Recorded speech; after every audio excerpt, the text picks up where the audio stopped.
ज्ञान the treasure में आपका स्वागत है। और हम आपको बताएंगे महाभारत में चक्रव्यूह का वैज्ञानिक विश्लेषण।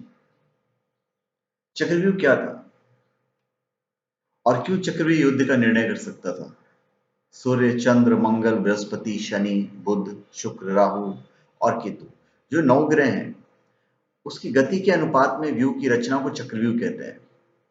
सिर्फ इतना ही नहीं, वेदांत ज्योतिष के अनुसार 12 खंड या भाग का क्रमांक भी निश्चित होता है। चक्रव्यूह नवग्रह की उस समय की दिशा से ठीक विपरीत दिशा में चलता है और पूरे सौरमंडल में उसका फैलाव होता है। उसके मार्ग का कोड़ तोड़ नहीं होता, कोई तोड़ नहीं होता उसके मार्ग का। वह 12 भाग या ग्रह में विभाजित करके बनता है तथा उनका स्वरूप वही होता है जो वेदांत ज्योतिष में 1 से 12 ग्रह का होता है। अर्थात पहला लग्न, युद्ध क्षेत्र में उसको कहा जाएगा केंद्रीय दिशा निर्देश मंच। दूसरा है कुटुंब या धन, जिसका अर्थ होता है तैनात और रिजर्व सेना, अस्त्र। तीसरा होता है संचार। चौथा होता है घर, अर्थ, सेना जो सुरक्षा कवच के अंदर है। पांचवा है उच्च शिक्षा, मतलब आधुनिकतम अस्त्र के संचार का केंद्र। फिर 9 से 12, वास्तव में 8 से 12 परिणाम है 1 से 7 के। वेदांत ज्योतिष की आवश्यक सिद्धांत है कि हर मनुष्य अपने जन्म के साथ 6 घरों का ज्ञान और कर्म शक्ति अपने साथ लाता है और यहाँ आकर मनुष्य शिक्षा से मात्र उस दिशा में निपुणता प्राप्त करता है। पहले तो यह समझ लें कि अर्जुन अपने ही सौरमंडल में बहुत देर युद्ध करने गए थे, जहां संचार की व्यवस्था भी नहीं थी। चूंकि पांडव पक्ष में और किसी को चक्रव्यूह का तोड़ मालूम नहीं था, इसलिए इस युद्ध से कौरव की विजय निश्चित थी। ऐसी सोच कौरव पक्ष में अवश्य थी और उसी जोश के साथ इस व्यूह को क्रियान्वित किया गया। चक्रव्यूह की रचना हुई और किसी को इसका ज्ञान नहीं है। यह सोचकर ही पांडव पक्ष के हाथ पैर फूल गए थे। वे यह भी भूल गए कि युद्ध में नायकों का जोश और उत्साह आवश्यक है। युद्ध में शक्ति, जोश और युक्ति सबकी ही आवश्यकता होती है और प्रायः युक्ति के अभाव में शक्ति, धैर्य, जोश युद्ध भूमि में काम आ जाता है। उन्हें बार बार व्यूह को भेदने का प्रयास भी किया, लेकिन निराशा ही हाथ लगा। हार का डर महावीरों तक से क्या क्या करा देता है। यह चक्रव्यूह युद्ध से हर व्यक्ति को सीखना अवश्य चाहिए। निराश पांडव शिविर हार के बारे में सोचने लगे कि अब तो हमारी हार निश्चित है। अभिमन्यु ऐसा देख रहा था। उन्हें शिक्षा के अतिरिक्त युद्ध में प्रेरणा, साहस, शौर्य का प्रदर्शन कितना आवश्यक है, इसकी शिक्षा स्वयं श्री कृष्ण से मिली थी कि श्री कृष्ण उनके गुरु थे। उन्हें यह भी मालूम था कि चक्रव्यूह वेदांत ज्योतिष के ग्रह के स्वरूप अनुकूल ही निर्मित होता है। इसलिए पूरे दिन में 6 ग्रह ही सामने आएंगे, जिन्हें अगर खंडित कर दिया गया तो चक्रव्यूह खंडित हो जाएगा।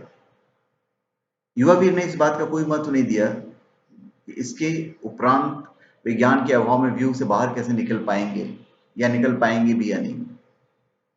उन्होंने अपनी ताऊ और चाचा से बात की और बताया कि यह भी कह सकते हैं कि सत्य को जरा खींच कर ताऊ और चाचा को समझा दिया कि पहले 6 घर के बारे में तो उन्हें गर्व से ही ज्ञान है।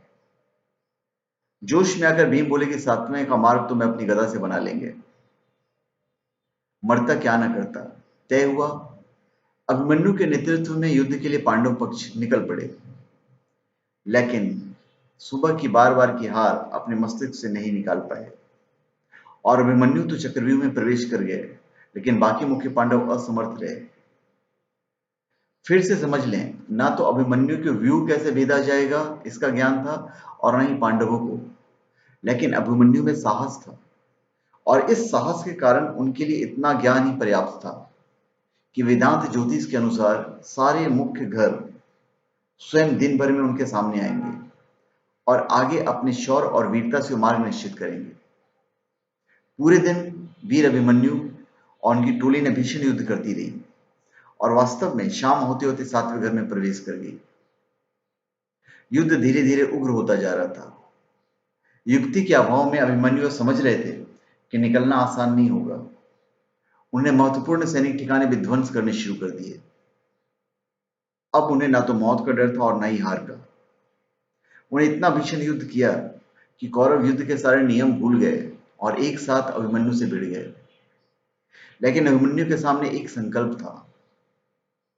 उनकी मार में चंद्रमा पर कौरवों के ठिकाने आ गए और उन्होंने आधुनिकतम अस्त्रों का प्रयोग करके सबको खंडर में बदल दिया। आज भी कुछ विशेष स्तर के वैज्ञानिक इस बात को मानते हैं कि चंद्रमा के कुछ खंड मानव निर्मित है, जो अत्यंत शक्तिशाली परमाणु अस्त्रों द्वारा किए गए हैं और संभवतः महाभारत काल के हैं। चांद पर कुछ खंड मानव निर्मित हैं, जो महाभारत युद्ध के अवशेष हैं। इसका एक प्रमाण यह भी है कि इतने भीषण आक्रमण के पश्चात चंद्रमा ने अपनी धुरी सूर्य के संदर्भ में बदल ली और सूर्य ग्रहण 1 मास पहले हो गया, जिसके कारण जयद्रथ को मारने में अर्जुन को सहायता मिली। यह वैज्ञानिक कारण है।